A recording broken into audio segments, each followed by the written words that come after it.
खरंच अण्णांचं आंदोलन मोडण्यासाठी वेगवेगळे प्रयत्न केले जात आहेत का आणि सरकार का हट्टाला पेटलंय? खरं तर हे लोकांचे प्रश्न आहेत आणि तेच मांडण्यासाठी आज आपण इथे आहोत आणि अण्णा स्वतः आहेत. अण्णा, आम्हाला कल्पना आहे की तुम्हाला उद्यापासून खरं तर दिल्लीला जायचं आहे, पण तरी तुम्ही वेळ दिलात त्याबद्दल धन्यवाद.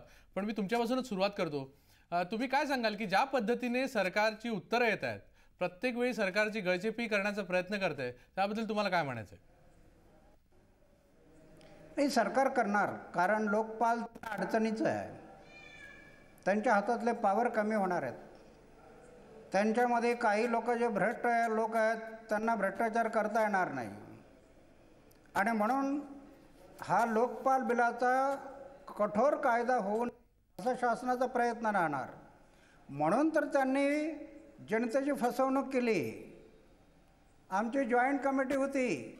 जॉईंट कमिटीमध्ये आमच्या 7 मीटिंग झाल्या, 2 महिने मीटिंग चालल्या आणि शेवटी सरकारच्या लोकांनी सांगितलं की तुमचा ड्राफ्ट आणि आमचा ड्राफ्ट दोन्ही ड्राफ्ट आम्ही कॅबिनेटसमोर आणू. आणि कॅबिनेटसमोर आणताना फक्त एकच ड्राफ्ट आणला त्यांचा, सरकारचा, जो वीक ड्राफ्ट आहे, कमजोर आहे, असा ड्राफ्ट आणला. म्हणजे फसवणूक केलेली आहे. एवढंच नाही, जवळजवळ 8 ते 9 पॉईंट जे होते, जसं CBIचा पॉईंट आहे, ज्युडिशरीचा पॉईंट आहे, लोक आयुक्ताचा पॉईंट आहे, सर्व अधिकारी लोकपालाच्या कक्षेत यायला पाहिजे, हे सगळे पॉईंट त्यावेळेला आम्हाला आश्वासन दिलं की आम्ही कॅबिनेटसमोर हे सगळं ठेवू, कॅबिनेट जे ठरवेल ते ठरवेल. आणि आता फक्त त्यांनी ड्राफ्ट ठेवला आणि हे पॉईंटसुद्धा ठेवले नाहीत. म्हणजे ही जनतेची फसवणूक चाललेली आहे. ही जनतेची फसवणूक करत आहे सरकार. बरोबर, ही जनतेची फसवणूक आहे. पण ज्या पद्धतीने तुम्हाला थोडक्यात धमक्या पण दिल्या जात आहेत की असं आंदोलन करू नका, आम्ही ते मोडून काढू, यावर तुमचं काय उत्तर आहे? नाही, मोडून काढायला काय की आम्ही तयारी ठेवलेली आहे. ज्यांचं मरणच मरून गेलं त्याला मरणाची काय भीती आहे? आणि रामदेव बाबासारखं जर तुम्ही आंदोलन उचलण्याचा प्रयत्न केला तर आम्ही ती तयारी ठेवलेली आहे ना. काय लाठा मारणार ना, मारा, आम्ही लाठा खायला तयार आहेत. आम्ही गोळ्या बी खायला तयार आहेत देशाच्या हितासाठी, कारण आमचं आयुष्यच सगळं समाजाच्या हितासाठी आहे, राष्ट्राच्या हितासाठी आहे. तुम्ही मारा, लाठ्या चालवा, गोळ्या चालवा, काही करा, आम्ही हात वर करणार नाही. आम्ही ती तयारी ठेवलेली आहे. आम्ही लाठा खायला तयार आहेत. चांदोरकरजी, तुम्ही हे सर्व ऐकताय, तुम्हाला काय म्हणायचं आहे? सरकारचा नक्की उद्देश काय आहे यामागे? कारण ज्या पद्धतीने तुम्ही मोडून काढण्याचा प्रयत्न करतायत प्रत्येक आंदोलनं जी जनहितासाठी आहेत, मग नक्की सरकारला काय पाहिजे तुमच्या? नाही, काय आता अण्णा हे अत्यंत मोठे विचारवंत आपल्या देशातले आहेत आणि त्यांनी भ्रष्टाचार निर्मूलनाची ही जी मोहीम राबवायला सुरू केलेली आहे त्याच्याबद्दल कुणाचं दुमत असायचं काही कारण नाही.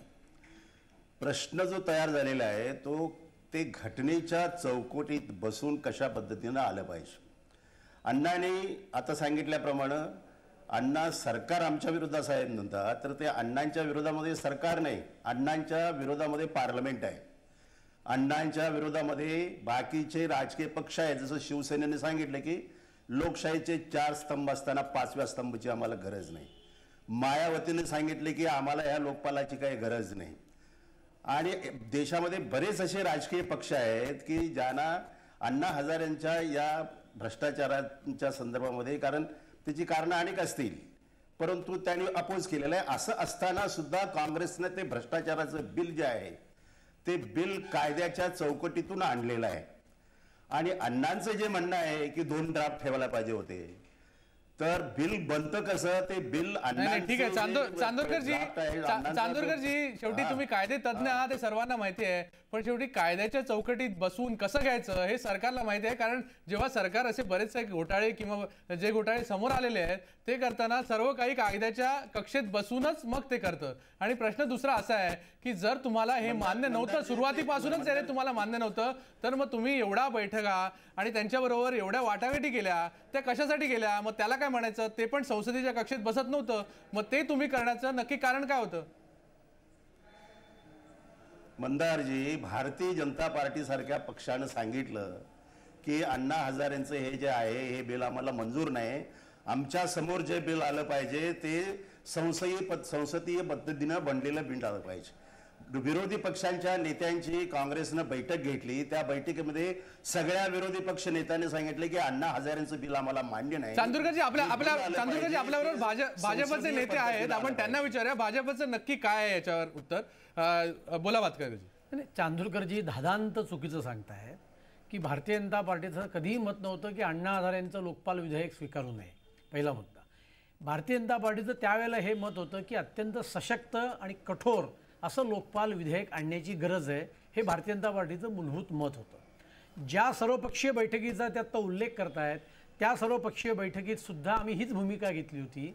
फक्त सरकारने जेव्हा असं विचारलं की तुमची लोकपालविषयीची भूमिका काय आहे, आता लोकपालविषयीची भूमिका आम्ही तेव्हाच सांगू शकतो जेव्हा सरकार स्वतःची काही मतं मांडू शकेल.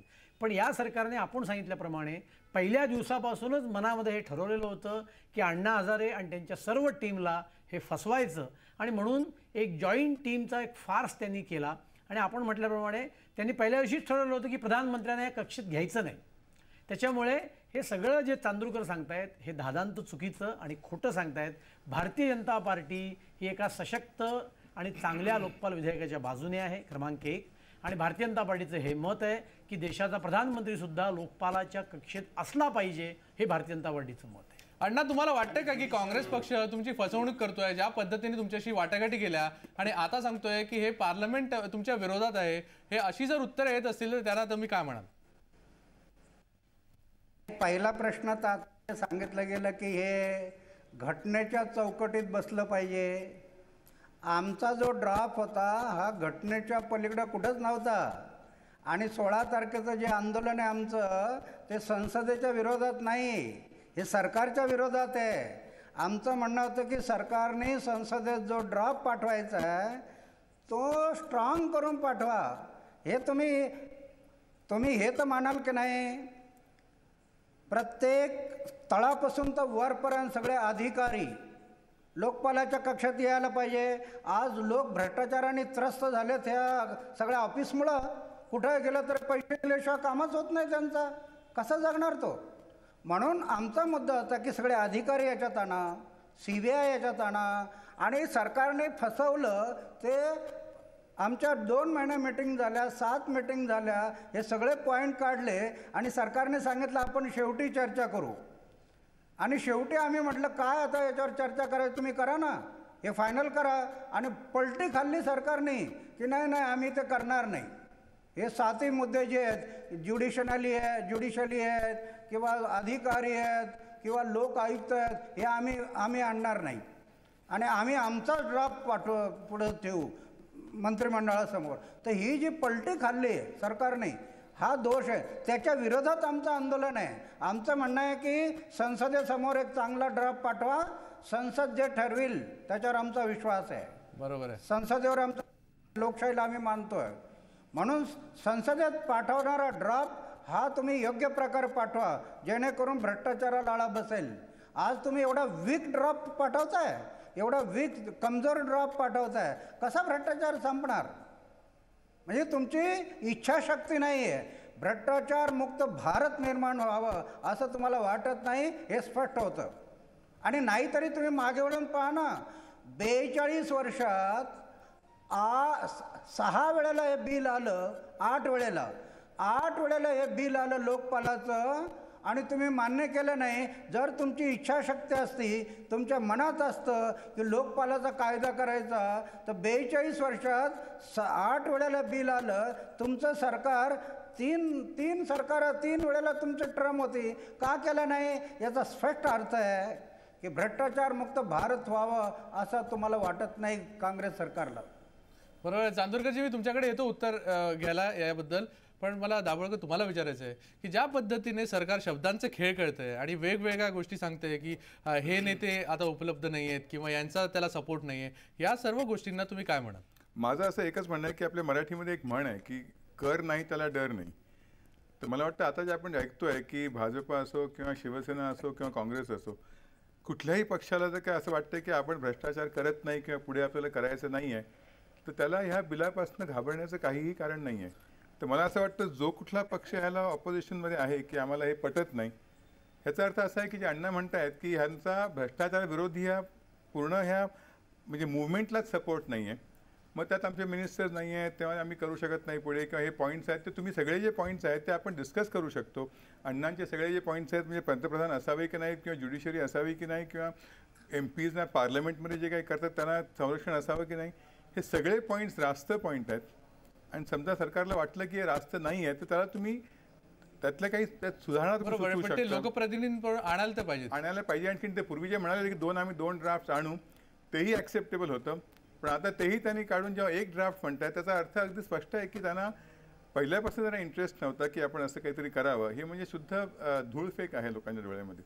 अजित अभ्यंकरजी, तुम्ही काय म्हणाल की ज्या पद्धतीने प्रत्येक अपोजिशन पार्टी पण आज म्हणते की आम्हाला हे नको आहे, कुठेतरी सर्व पक्षांचे खासदार याच्यात यावे असं कोणालाच वाटत नाहीये का? तुमच्या पक्षाची याबाबत भूमिका काय? आमच्या पक्षाची याबद्दलची भूमिका प्रथमपासूनच अगदी स्पष्ट आहे. आम्ही प्रथमपासून एक सशक्त स्ट्रॉंग अशा प्रकारचा लोकपाल आणि त्याचं विधेयक हे संसदेमध्ये यावं यासाठी सातत्याने आग्रह धरलेला आहे. आत्ता नाही फक्त धरलेला, याच्या आधी 8 वेळा जेव्हा जेव्हा हे बिल आलं त्या प्रत्येक वेळेला आग्रह धरलेला आहे. आणि प्रश्न जो आहे तो काँग्रेसची जी भूमिका आहे ती सतत बदलती राहिलेली आहे. अगदी लेटेस्ट सांगतो की 2004 मध्ये जेव्हा या संयुक्त आघाडीचं सरकार आलं त्यावेळेला डाव्या पक्षाने बाहेरनं पाठिंबा दिलेला होता.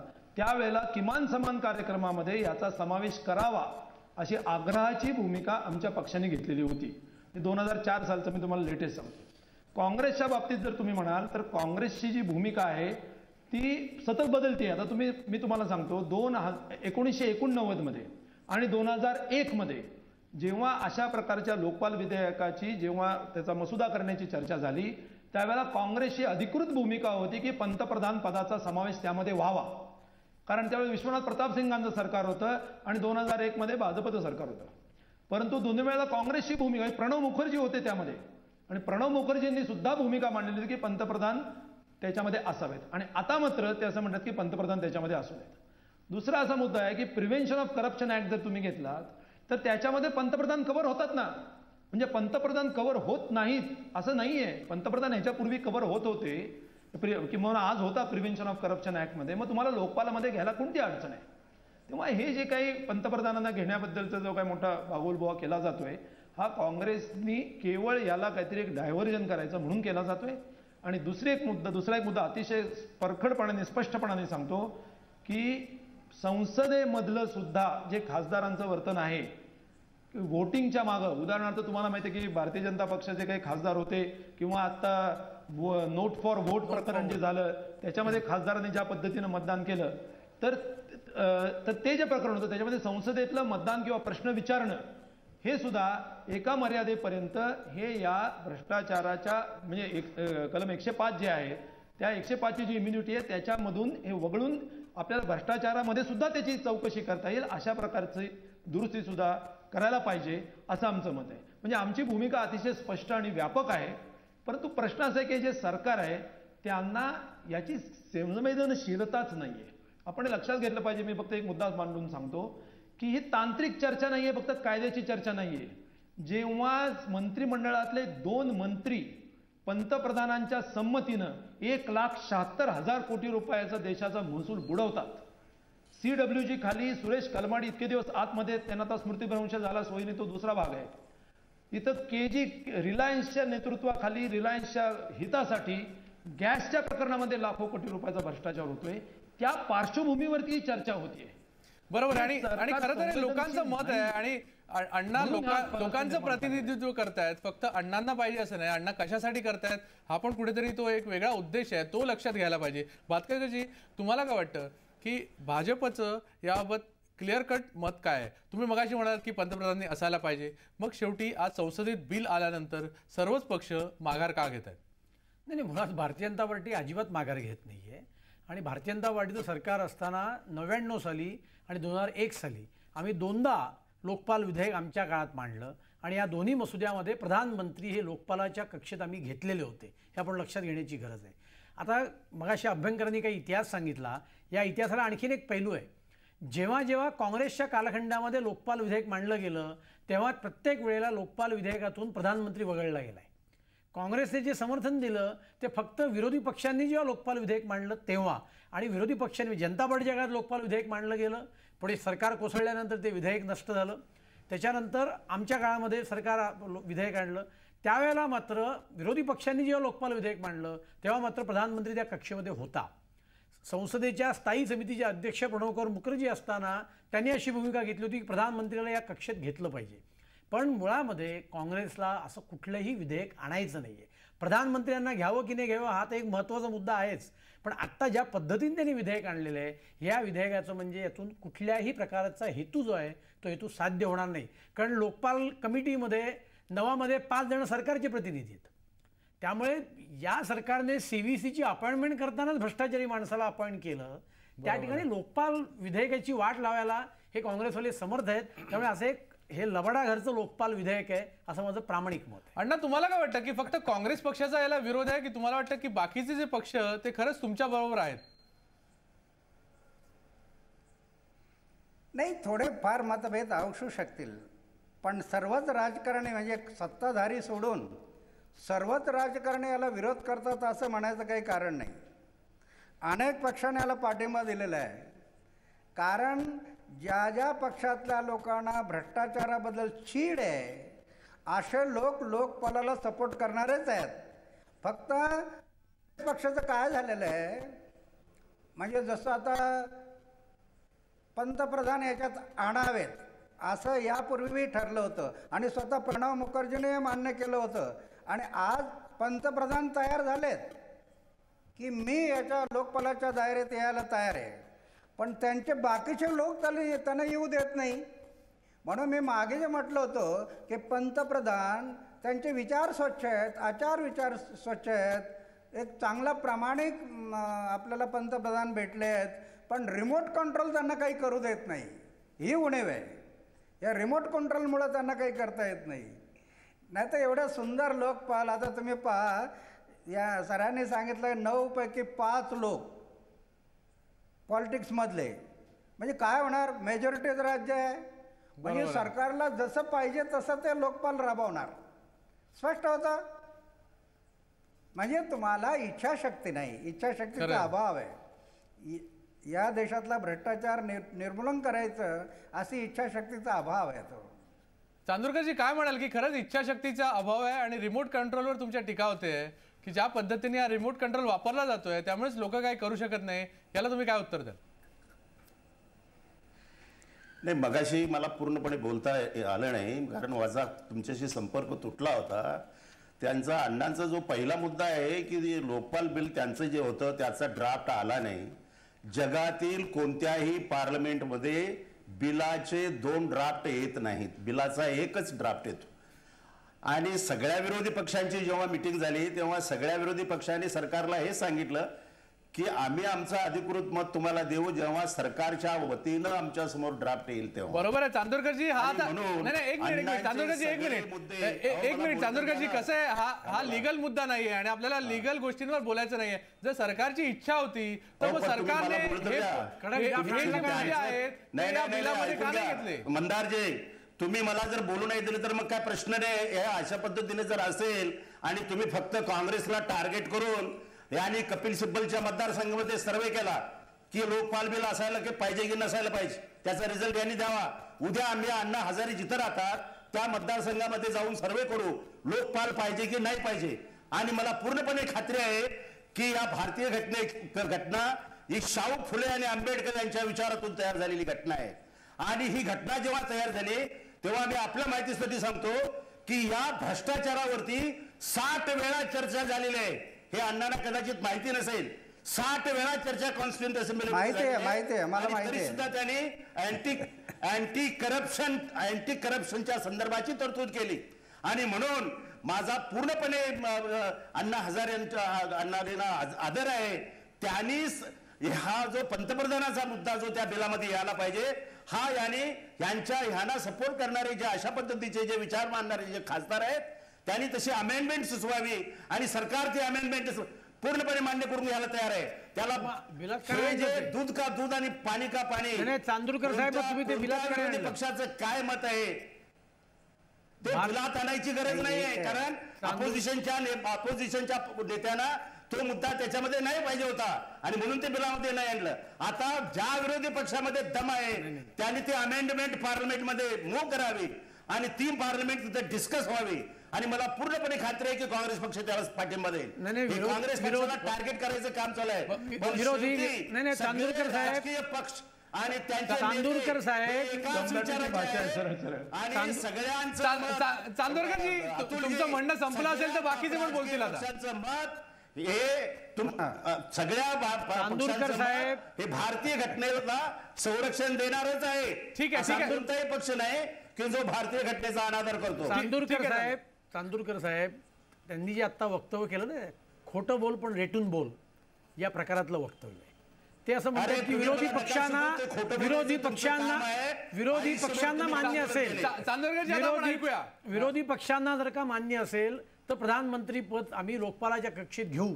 मला कौतुक वाटलं त्यांचं विधान ऐकल्यानंतर. जेव्हा थॉमसना CVC दक्षता आयोगाच्या अध्यक्षपदी थॉमस यांची नेमणूक 24 तासाकरता थांबवा अशी मागणी जेव्हा सुषमा स्वराज यांनी केली तेव्हा देशाचे पंतप्रधान चांदोरकरजी जर तुम्ही पण बोललात, चांदोरकरजी जर तुम्ही मध्ये बोललात तर आवाज कोणापर्यंतच ऐकायला जाणार नाहीये. अरे मध्ये बोलायला काय, देशाचे डायव्हर्शन करताय. हो, आम्ही डायव्हर्शन करत नाही आहोत, लोकपाल बिलावरती बोला, लोकपाल बिलावरच बोलतोय.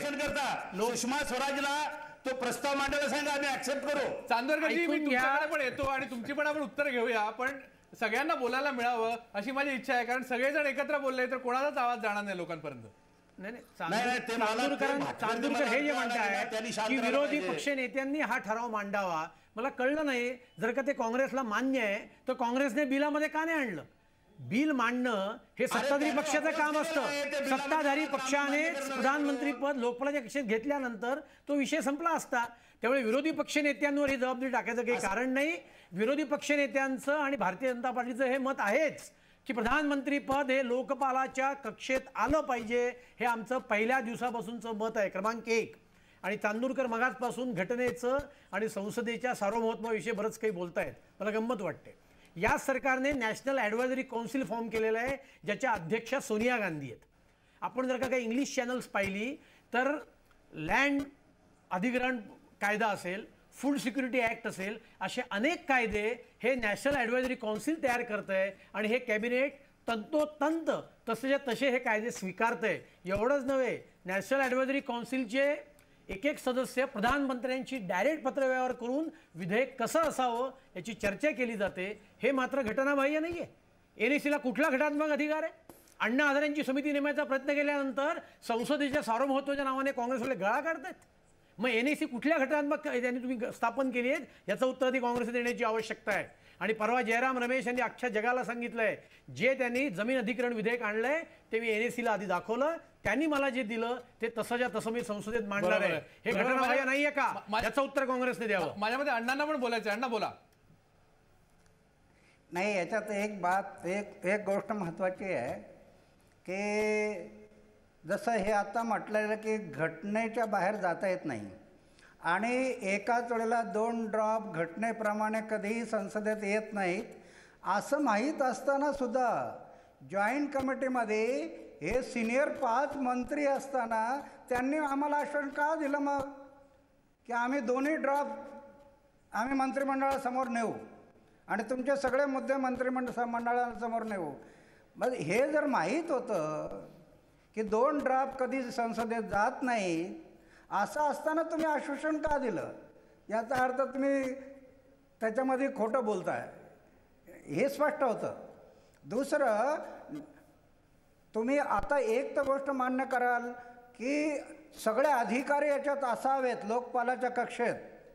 आज भ्रष्टाचार वाढला, त्याला अनेक कारणं असतील, तर शासकीय भ्रष्टाचार एवढा वाढलेला आहे कुठेही जागा शिल्लक नाही. आता सरकारने काय केलं, जॉईंट सेक्रेटरीच्या पुढचे लोक, खालचे नाही.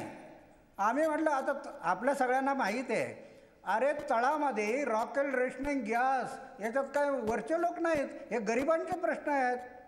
मग गरिबांचे प्रश्न सुटले पाहिजे.